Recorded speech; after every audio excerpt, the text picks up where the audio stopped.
Welcome, and thank you for joining us. I'm your host, Kiana Faircloth. That's right, folks, we're back for another new episode of Studio 901, and we are excited to continue spotlighting local, emerging, and established artists that are creating right here in the DMV.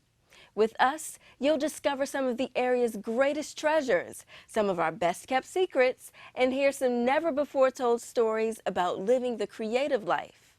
And if you don't know, this show is DCTV's greatest exploration of the art that is among us. Joining me today on Studio 901 is visual artist Luis Del Valle. Award-winning artist Luis Del Valle was born in Nicaragua in 1980 and migrated to the U.S. in 1985. At the age of 13, he started painting graffiti murals in the District, Maryland, and Virginia. A few years later at Bell Multicultural High School, he began his formal artistic education, continuing his studies at the Corcoran College of Art and Design. In 2013, Luis was selected as the winner of the East of the River Distinguished Artist Award. That year, he was also a finalist for the District of Columbia 28th Annual Mayor's Arts Awards. These accomplishments preceded the presentation of the National Museum of Catholic Art and Library National Artist Award, and his selection as the artist commissioned for the 2015 Beijing District of Columbia Sister Cities project. Del Valle is also the recipient of the 2015 National Museum of Catholic Art and Library Portrait Award. Luis received his first commission from the fitness franchise Body by Jake after his 16th birthday. Since then, he has been commissioned by other businesses, foundations, public institutions, museums, and other private collectors to create murals, portraits, sculptures, and paintings of various themes. Luis has exhibited his works at various museums and institutions, including the Embassy of Italy, the Frederick Douglass National Historic Site, the Historic Society of Washington, D.C., the Vatican Embassy, and the Frederick Douglass Isaac Myers Museum in Baltimore, Maryland. Del Valle explores various subjects in his works of art. He paints family, friends, and everyday people, as well as historic events and icons such as Pope Francis, Nelson Mandela, Frederick Douglass, Roberto Clemente, and Celia Cruz. The murals, portraits, and landscapes Del Valle creates tell stories in vibrant colors and realistic figures. They draw the viewer into the long traditions of art and yet speak to the viewer's modern sensibility. Luis continues to grow his unique personal artistic sensibilities while remaining an active leader in the metropolitan arts world. Without further ado, welcome to Studio 901, Luis Del Valle. Thank you for having me. It's a pleasure. Thank you for being here. Now tell me, first off, we always like to ask our guests, at what age did you start creating art?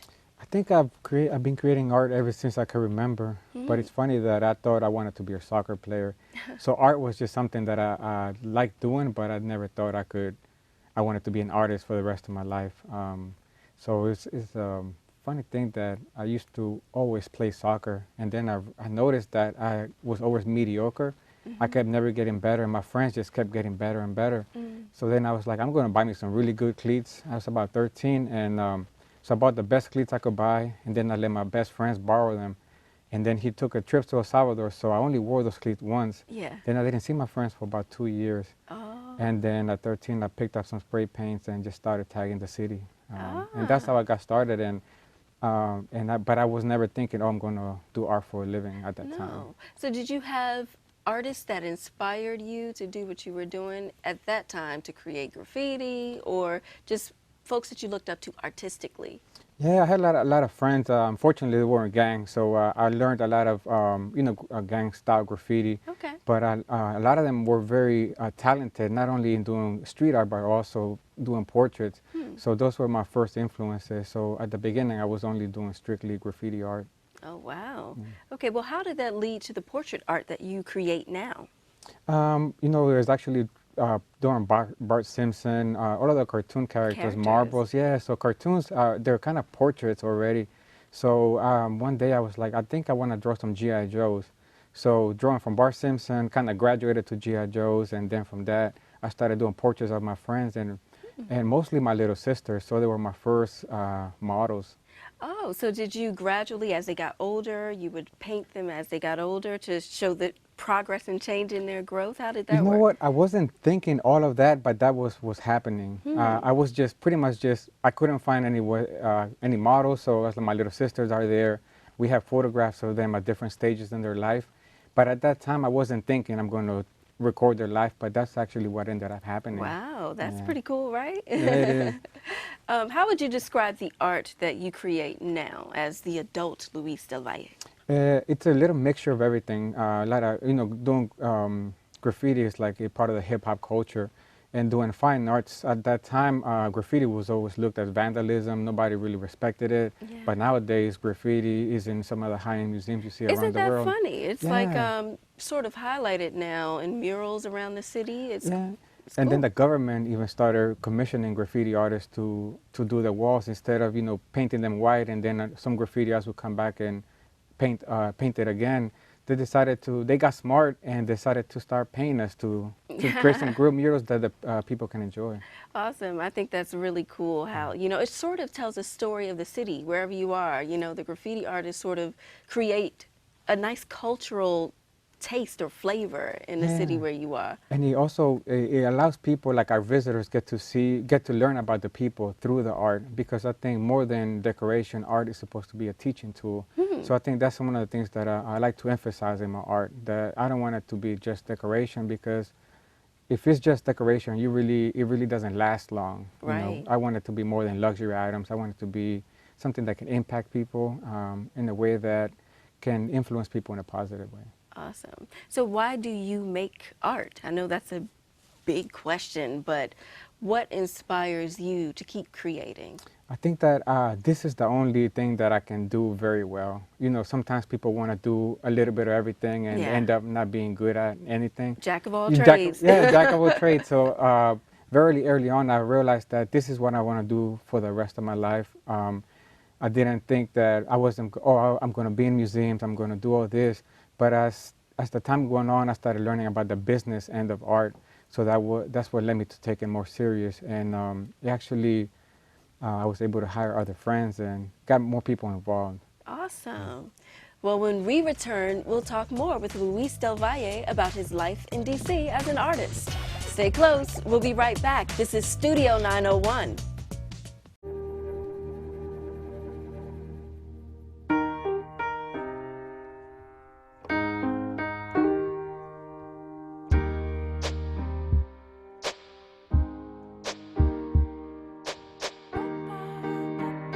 And I can't change, even if I tried, even if I wanted to. My love, she keeps me warm. She keeps me warm. She keeps me warm. She keeps me warm. She keeps me warm.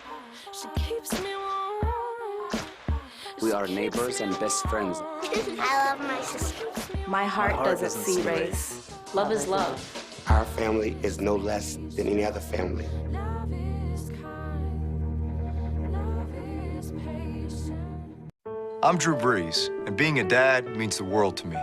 And one of the most important things any parent can do is make sure their kids get active at least 60 minutes each day. Studies show that physical activity not only helps kids stay healthy, it can enhance important skills like concentration and problem solving, which can improve academic performance. This means physical activity can help your kids in the most important game of all, life. When they test you,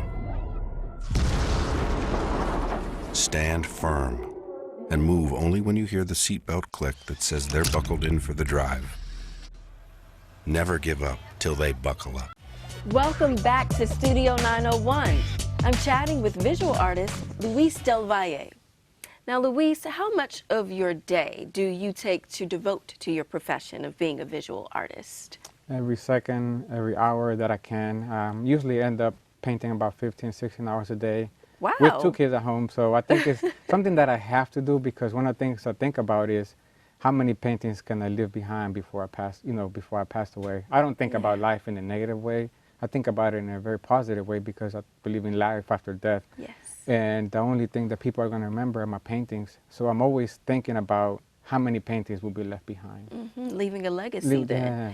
Now, do your children inspire your artwork, or have you found that they've inspired you in a different way than before? Yeah, I feel that now I'm more conscious of the kind of message that I'm putting out there. And because my children see me produce my work, so I don't do anything negative, and I try not to do anything that would offend people or my family members. Yeah. When I was younger, I was just paint anything and everything. Yeah. So now I'm a little bit more conscious of how we affect not only my children, but the youth around. So it's bigger than you now. It is, It's yeah, bigger it than is, you. That's yeah. cool. That's very cool. Now, it seems like DC has been good for the art world, especially visual artists like yourself. Can you tell us about some of the projects that you've worked on in DC? Yeah, I'm very excited about the Beijing Sister Cities project with Washington, D.C. And then I love that project mainly because my sculpture that I painted ended up in China. So when Mayor Wow. Browser went to Beijing to try to close some deals, she actually used my sculpture as a state gift to the mayor of Beijing. Oh my goodness. So that's one of the examples. And another one is that the DC Commission of the Arts, one of the main funding institutions here, have been very supportive of my arts. And right now there's also another organization called DGS, which they are kind of handling some of the development of the new schools. So they're actually contracting artists to create works for the new schools. Is this new public schools or new? New public schools, yeah. Okay. So like right now, I just came from Roosevelt High School, where I'm painting 3 murals for them there. I'm just finishing them up, and I also did 32 pieces for their gym.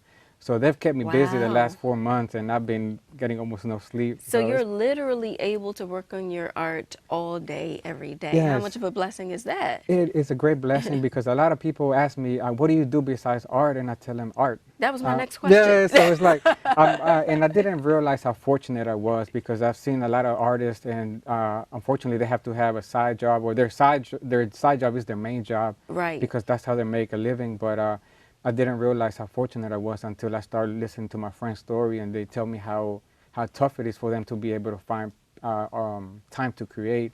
So I'm able to create every day Yeah. and wake up.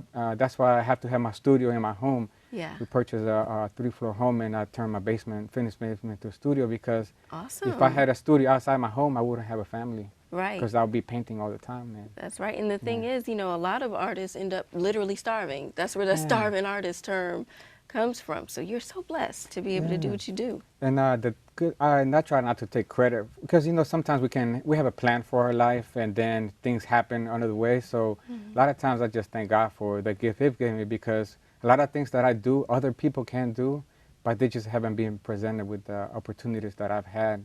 So I just feel very fortunate and very blessed to have that. Absolutely.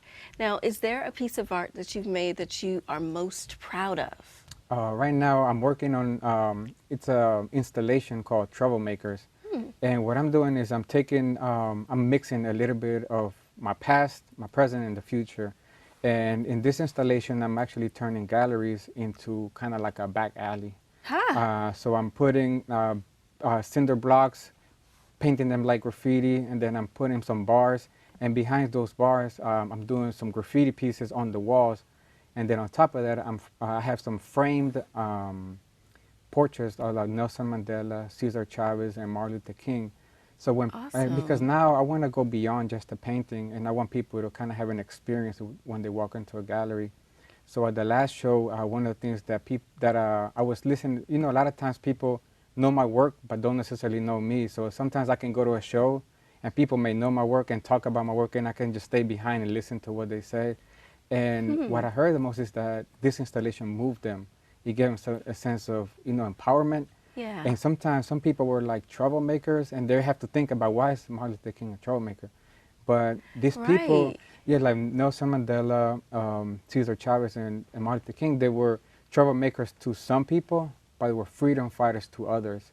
So sometimes a person can be seen by two different people in two different ways. That is so depending on true. what perspective you grew up or what kind of background you come from. And sometimes you just got to make a little trouble to make Yeah, change, you right? do. And you know, and Weston Felton had a good quote. It says, a society without troublemakers is a vanishing society. So I really love the quote he came up with. That's something I think that has also inspired me to keep creating this more. And now the next step is do some women troublemakers. Okay, I can think of a few. Give We'll me- talk give me after the three, show. okay. I'm looking at your hands, and I see that you have paint on your hand. You're literally living. Yeah, In I look dirty arts. all the time, man. That's the way I can put it. Show the camera your hand. I have some little bit. I try to clean it off as much as I can because I thought I'd be on TV. It has character. And then, I love so then it. my shoes always look red. So today I actually look a little bit cleaner than usual. Awesome. So I want to change it up a bit and find out from you, what do you enjoy most about making art? And if your life were without it, how different would it be? If I didn't have art, I think I would just have a life of nothingness because art is everything that I have and everything that God gave me to offer to the world. Yes. And if I wasn't doing this, I think I would be depressed. I would be lonely. I wouldn't know what kind of direction to go in. Yeah. Because the art gives me a direction and it allows me to convey a message that otherwise I could be politically incorrect. But with art, you can have an atheist person enjoy a religious work of art. Yes, you can. And you can't do that sometimes with words because words can be hurtful. But a work of art, you see more than just the painting. You actually see the message. And I think our art is life-changing, and it has definitely changed my life. Yes, and it's giving you Yeah. purpose. That's It has, beautiful. yeah. Beautiful. Well, when we come back, we'll talk more with Luis Del Valle about what his future holds for him as a visual artist living right here in DC. Stay right there. This is Studio 901.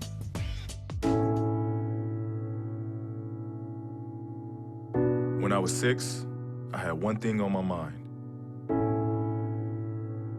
When I was 6, my days were spent playing basketball every chance I could. When I was 6, my dream was to make it to the NBA. When I was 6, my mom had a stroke. I'm Paul George, and I want you to learn the signs of a stroke fast. F-A-S-T. F, face drooping. A, arm weakness. S, speech difficulty. T, time to call 911. Because the sooner they get to the hospital, the sooner they'll get treatment. And that can make a remarkable difference in their recovery. Protect the ones you love. Spot a stroke, F-A-S-T, fast.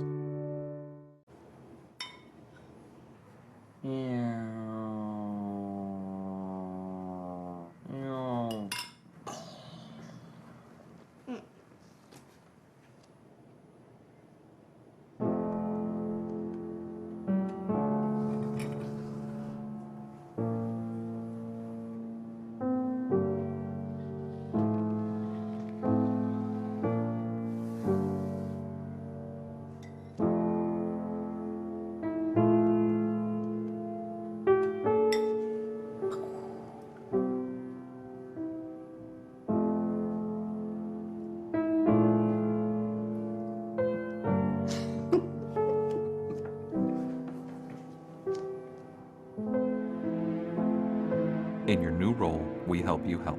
Visit aarp.org/caregiving for information on how to provide even better care for the person who once took care of you.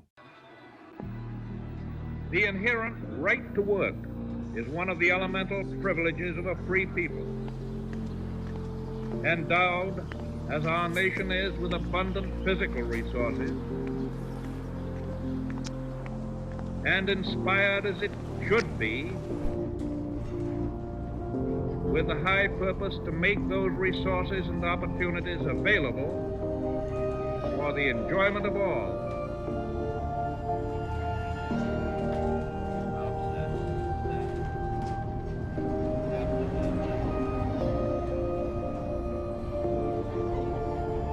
We approach this problem of reemployment with the real hope of finding a better answer than we have now.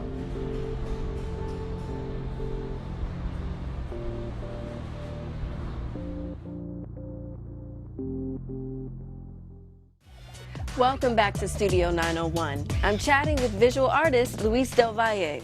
Now, Luis, before I get to your future and what that holds for you, what particular medium of art do you enjoy working with best? Paints, sculpture? I know you do sculpture as well. I think I enjoy painting the best, and only because I think it's the easiest form of art to do. And sometimes people don't agree with that, but to me, I think paintings are a bunch of corrected mistakes, and a sculpture is a little bit more difficult to do, for me at least. So painting, I think, is the thing that not only professional artists should enjoy doing, but just everyday people, because with painting or using colors, I think people can really use it as therapy. So I'm always encouraging people, be like, oh, I'm a terrible artist, I don't know how to do this and that, but I'm saying there's no such thing as bad art. Yeah. Because it's about creating something and enjoying the process of doing that. Although you have art critics that would disagree, like there is bad art, like, what is your take on art critics and their role in the life of a visual artist? Let's talk a little bit about that, because sometimes art critics can be a little bit critical and have some things to say that really aren't that nice. And I think that sometimes we have to have a thick skin, and to be an artist, sometimes artists, we can be very sensitive. And one of my favorite artists, Francis Bacon, I love his work. And one time he had he loved his work, but the critics just destroyed him, and he destroyed a lot of his paintings. And I think sometimes we just have to be able to accept the criticism and just know that that's their job. Their job is to analyze what we do. And sometimes what we create as artists is not understood immediately. Sometimes it takes time, like Van Gogh, he's one of the greatest painters in the world. That's right. But when he was a living artist, he never sold any paintings, I think, at all. His brother was an art dealer, but still, he got nowhere. And now you see him selling $100 million paintings. Yeah, he's like the standard, you could say. So Van Gogh is a genius. Yeah, and even like Basquiat, a lot of times people didn't understand his work initially. It always seems like, though, people have to pass on, unfortunately, in order to be appreciated. Does that seem like the case to you Not sometimes? necessarily, because we've had, now we're at the time that I think artists, we learn from the past, and we're able to learn how the mistakes that the artists in the past made. So we learn from those mistakes, and now we have artists, not only like myself, but other artists that are making a great living off their art, and they're making paintings that are being sold for $1 million, $2 million. Yeah, that's beautiful. And they're still alive. Yeah. And for you, what does the future hold for you, you feel, as a visual artist? What can we expect to see from Luis Del Valle? I think that I will continue to grow my company, because one of the things that I want to do with my art is just continue to provide jobs and be part of the creative economy. So we're And your company name is? Yes, Luis Peralta Art and Design, and we also have Love, Hope, and Art Gallery. So I also work and represent other artists and showcase their work not only in galleries but in museums. So I want to just continue to grow and being able to give other artists opportunities and open doors for them, because like you mentioned, the critics, sometimes people don't see the greatness in some of the people that they just see in everyday life. So some of our neighbors can be some of the greatest artists and we don't even know it. Yeah, that's beautiful that you're sort of taking other up-and-coming artists under your wing. Now, can you give some advice to an up-and-coming visual artist, to propel them forward and keep them motivated? I think the main thing that they have to realize is, what is it in art that you love to do? Sometimes you don't have to be an artist to be involved in the art world. You can be an art dealer. You can be a person that kind of follows the artist and documents them. I have a good friend of mine that he's now kind of documenting my life as an artist. Wow. So sometimes you don't have to be an artist to be part of the art world. And the best thing to do is for these people that love art is to figure out what is it that they really like about it. And creating may not be the thing for them. Okay. For, say, if there's an artist that actually is creating, what advice would you give for a visual artist who's making art but is just starting out? Yeah, I think that what they have to do is figure out what is it that that they enjoy doing, and kind of study your surroundings and get in tune with what's going on in the world. Because if you're creating art that nobody understands and nobody gets, you're only creating art for yourself. And what we have to see is beyond ourselves and create art for the world. Because what we want is we want to be part of the dialogue. And that's what a lot of times people don't understand, that art is a dialogue, and it's an ongoing dialogue from around the world. And sometimes artists just don't do their research. And that's the main problem that some artists have, is doing research, because it's not about creating pretty pictures, really. Some of the most important pieces in the world are not pretty. Yeah, they have a message. They have a message. What would you say your message is as a visual artist? That in the world, the main thing that we need is love, hope, and art. Very simple. Very simple. Can you tell the folks where they can find out more about you and your visual art? They can find me on my website, www.luisperaltagallery.com. That's LuisPeralta gallery.com. Or you can look me up on Instagram, LuisArtist202, or on Facebook, Luis Del Valle. Okay, awesome. Well, we'll be right back. You're watching Studio 901 only on DCTV. Thank you, dear. Well, you're very supple. It's like I was at your age. Back then, I was a sex expert. Used to call me the buttered biscuit. I know about birth control, too. So you can ask me anything, baby. Bedsider.org has birth control information and a lot more. And it's... Have you had sex in this car yet? As an American, it's hard to hear that we have a serious hunger issue in our country. And as a parent, it's even harder to hear that 1 in 5 of our kids struggles with hunger, especially when billions of pounds of good food are wasted every year. Feeding America is a nationwide network of food banks that helps provide billions of meals to families in need right in your community. Visit feedingamerica.org to support Feeding America and your local food bank. Together we can solve hunger. Together, we're Feeding America. Thank you for tuning into Studio 901. It's been great sitting down and talking with Luis Del Valle. He is definitely someone we really wanted to spotlight on Studio 901 because he's such a dope artist that is creating some beautiful masterpieces right here in our city. Remember, Studio 901 spotlights emerging artists from all over the DMV that are creating and performing right here in our own backyard. If you want to find out more about what you saw today, hit us up on Twitter, Instagram, or Facebook at YourDCTV, or visit our website, dctv.org. Before you leave, I want to leave you with this quote from French artist Paul Cézanne. A work of art which did not begin in emotion is not art. Join us for another episode of Studio 901, where we just might spotlight you. I'm Kiana Faircloth. Until next time.